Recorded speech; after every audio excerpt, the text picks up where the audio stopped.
Greetings, I'm Dike Rostant. Welcome back to the TTT News. Now, some persons might think it's an April Fool's joke when you talk about wet season and dry season in Trinidad and Tobago at this point in time, but we are diving in depth into the work of the Caribbean Yard campus, their dry season courses. We're doing so with Zavier Phillip, lead facilitator Caribbean drumming. We also have Marvin, George, a director at the campus, and Thomas Issac, a coordinator and the facilitator for philosophizing the Caribbean.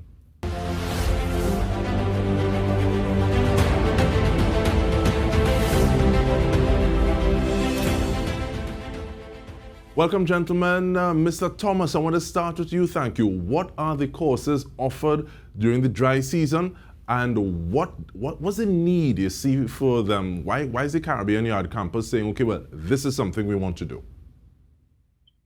All right. The courses, there are 4 courses that have been offered for the dry season, beginning on April the 4th. Caribbean drumming is one. Then we are doing Trinidad patois. We're also doing traditional medicine, sweet broom, bitter bush. And the 4th course is the one that I'm involved in, and that is philosophizing the Caribbean. So these are the 4 courses that are going to be offered in the dry season. And that's going to continue for 12 weeks, ending on Saturday, the 25th of June. And definitely I want to dive into what it is your course is going to offer in just a little bit. But Zavier, what is the main facilitator, what is the thing that you want to see really accomplished by this course that you're facilitating? Pleasant good evening, everybody. Where the drumming is concerned, we recognize that we have a lot of young people getting involved in drumming, and some of the information is very mixed up.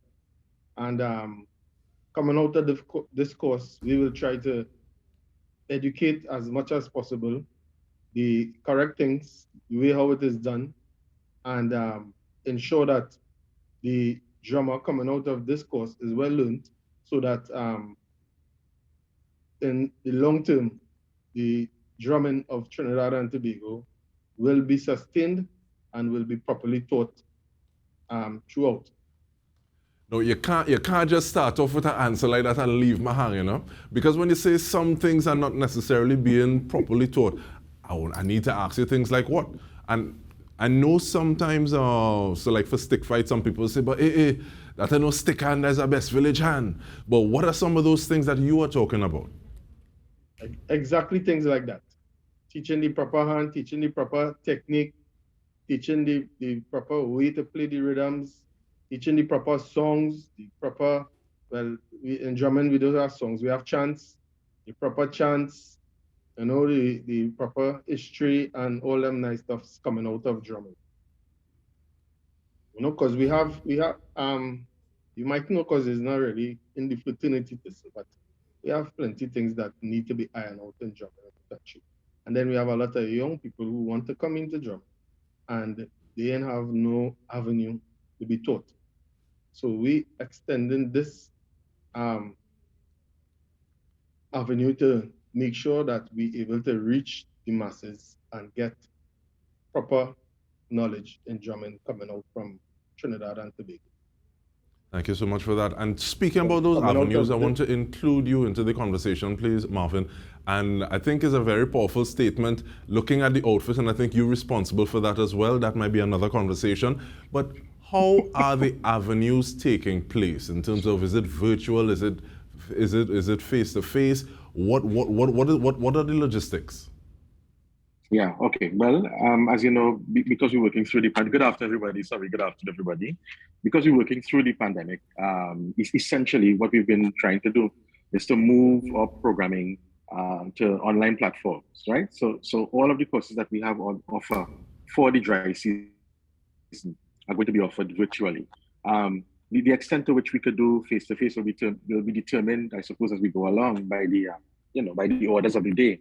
But for the time being, we are working with our people online. Yeah. And is that harder for some than others? And I say that because, and being able to have a reasoning meditation, speak about the philosophy of the Caribbean is one thing, and I can see that being a little easier than saying no. You need to splay your fingers a little bit. You need to use the outside of your palm a little more when it comes to something like drumming. So how is it that you said, okay, well, these are the things that we'll be able to do via this avenue? Yeah, well, I suppose necessity allows us to find design, you know. We arrive at what we think we can do because whatever the need is. For us, the question about being able to continue the work in education and in Indigenous education that we've been trying to build through the Yard campus remains the imperative, and we've agreed that the the pandemic can't interfere at or bring it to a standstill.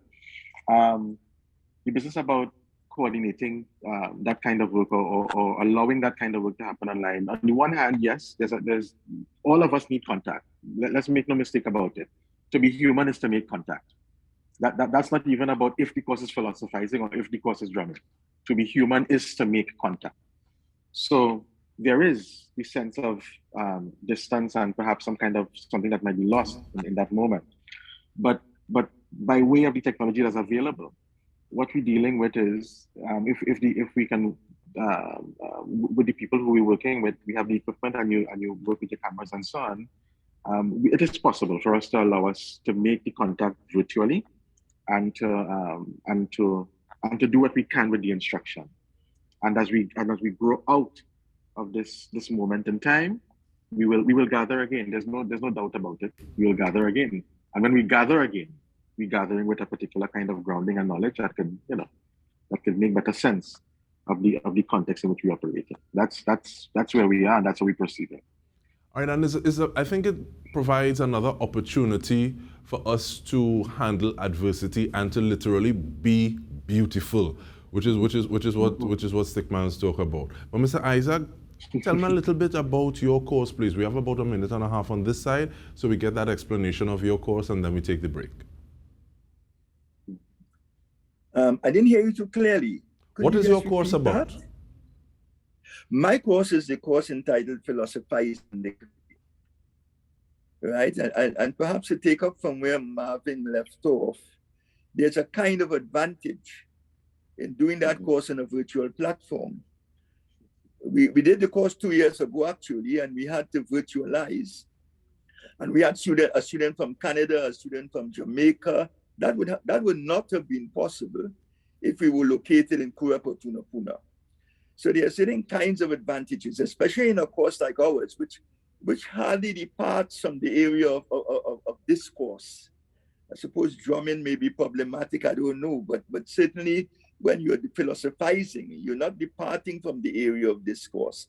And therefore, there is no significant disadvantage in using a virtual platform. So we are embarking on part 2 of our program, and part 2 takes us further than where we left off in 2020. Right? We want to look at the Caribbean and the kinds of experiences that are characteristic of Caribbean culture, experiences that are distinctive of Caribbean culture.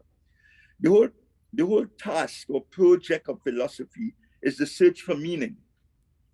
It is to find answers to ultimate questions. And there has always been the notion, and that came through our colonial education, there's always been the notion that philosophy is merely for an elite group.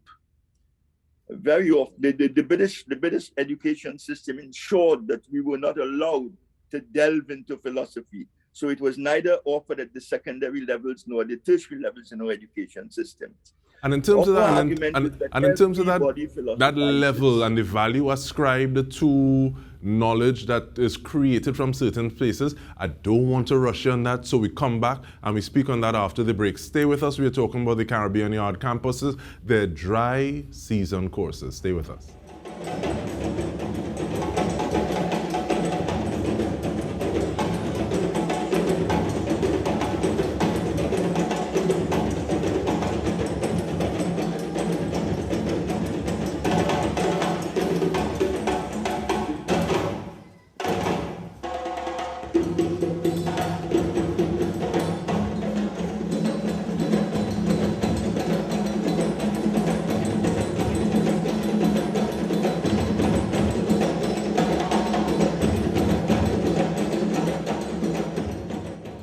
don't know if this is music of Wasafoli, but at the same time, we're going in depth on the Caribbean Yard campus, their dry courses.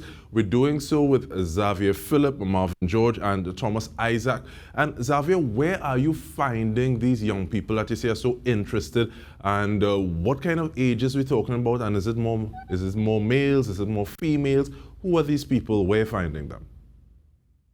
Well, as it stands right now, we send out the memo for people to come into the program. We don't really have an age bracket per se. The last call we got was a guy at the age of 63 to join the program. And they're coming in from all smears of the world. You know, we have people who come in from Haiti. We have people who want to come in from the US. All types of people want to come in. So to say that we get them from one specific area is from all over. And they showing interest because, you know, we use the social media platform to send the message out. We have a lot of local people who want to come into the program too, but the program is only limited to 20 persons. And first come, first serve, you know. And the program is being facilitated by 4 distinguished drummers in Trinidad and Tobago. One by the name of Dominic Williams. He would be dealing specifically with Tobago rhythms. We have Edward Redman Watson.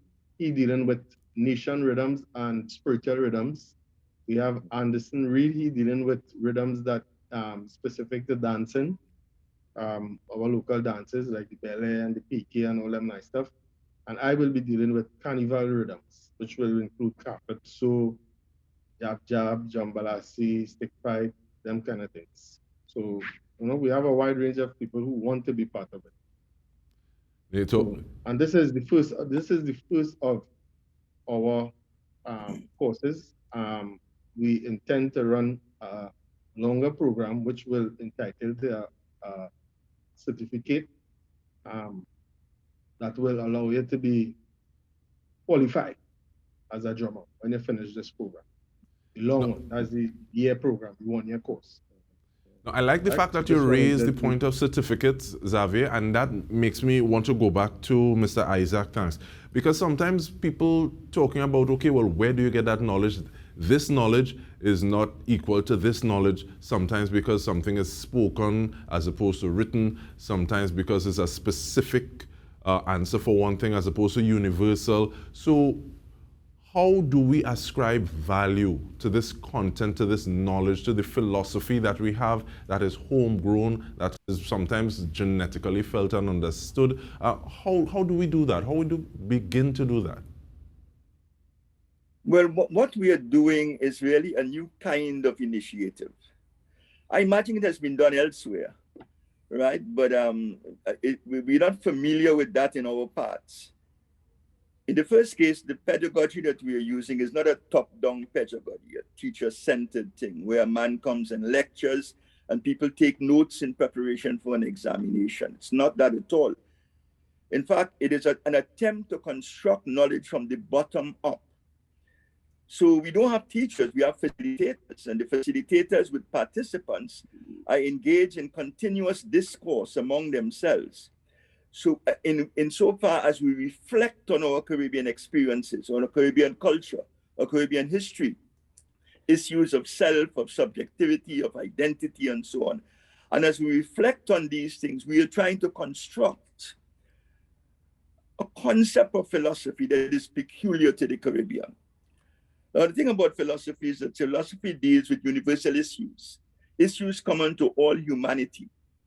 But in each culture, those things are addressed in radically different ways, right? And in our own culture, people do ask ultimate questions. They ask it in the line. They ask it when somebody is dead. They ask it in the church services. They do ask ultimate questions. And they do find answers to these ultimate questions, or where they find them. And so one of the things that we're trying to do is to unearth out of these real life situations, out of these language games that people play in these real life situations, we are trying to unearth something that is distinctive to Caribbean thought. I don't know if I've answered your question, I hope I have, but essentially that is the task. right, of the enterprise that we are engaged in. And Mr. Isaac, I tell you, my pause reason because this making me feel like I'm having a conversation with somebody like Tony Hall. We say, well, what is there an answer at all? In terms of like his Juve process. But in terms of the 2 minutes that we have, I want to leave that with you, please, Marvin, because sadly, specifically, I want to get back to the idea of certificates, because some of these things that you all are talking about, I've seen them at the tertiary level. I mean, there was a class that I was trying to take, folktales and Caribbean folktales and philosophy with Professor Shivans. Sadly, we didn't meet the quorum because it was myself and a young lady from Russia, and we didn't have enough people for the class to take place. But what is that registration process like, and what happens at the end of it? Where do we go from here? All right. I think the way to respond to that is to frame it with a little anecdote, right? Almost 8 years ago, this year, we did Sweet Broom and Bitterbush for the first time as a 3-day symposium, right? It was a 3-day symposium. It was, we invited folks to come and give guest presentations on the uses of traditional bush as medicine and also tapping into what people already knew. Today, Sweet Broom and Bitterbush is offered as a course, a full course that you could do for a 3-month period. I'm using that to frame what I want to say by saying this. Essentially, what Caribbean Yard Campus is doing, because we are in the business of validating traditional knowledge across the Caribbean, our entire business, our entire exercise, the entire enterprise is about finding out what that knowledge is or knowledges are, where those knowledge centers exist, and we continue to build whatever we find into programs that ultimately will going to offer people certification. At the moment, the course that we have in mass design and construction, the one that is called, which is currently running as well, the one that's called Earth to Sky, is now a 1-year certificate, at the end of which you can you will achieve you'll attain your CVQ qualification. These other courses that we're offering now in the dry season program, as these 3-month engagements, perhaps in the second phase of delivery. That is to say that beyond this moment, when we get stronger at this work, the next step is certification, which Zavier already pointed out.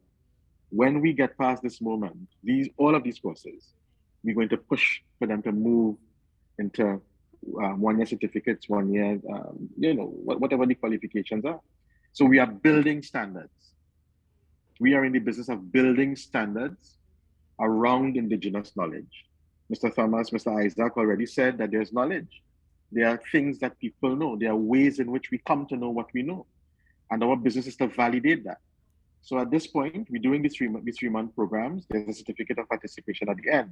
But beyond this phase, every single thing that we offer at the Caribbean Yard Campus is going to, at one point, be offered as qualification. And so we are inviting people who want to come in to join us in this phase of our life, where we know we're tapping into important knowledge, useful knowledge about the Caribbean, from the Caribbean, which is important for us as Caribbean people and Caribbean people in the diaspora, which we will advance into certificates beyond this moment in time. So the invitation is open for all of us who want to participate in this moment. Are we not even calling it beta testing because we refuse to be what they wanted us to be? But these these very important initial steps, we want to thank you, gentlemen. Marvin George, Thomas Isaac, Zavier Phillip, Caribbean Yard Campus, the dry season courses are starting, so be in that cohort. Remember, there's a hard cap and there's a certain amount of people. And on behalf of the entire TTT News team, we want to thank you so much for being a part of it. This has been In Depth with me, Dike Rostant. Thank you for joining us. Thank you. You're welcome.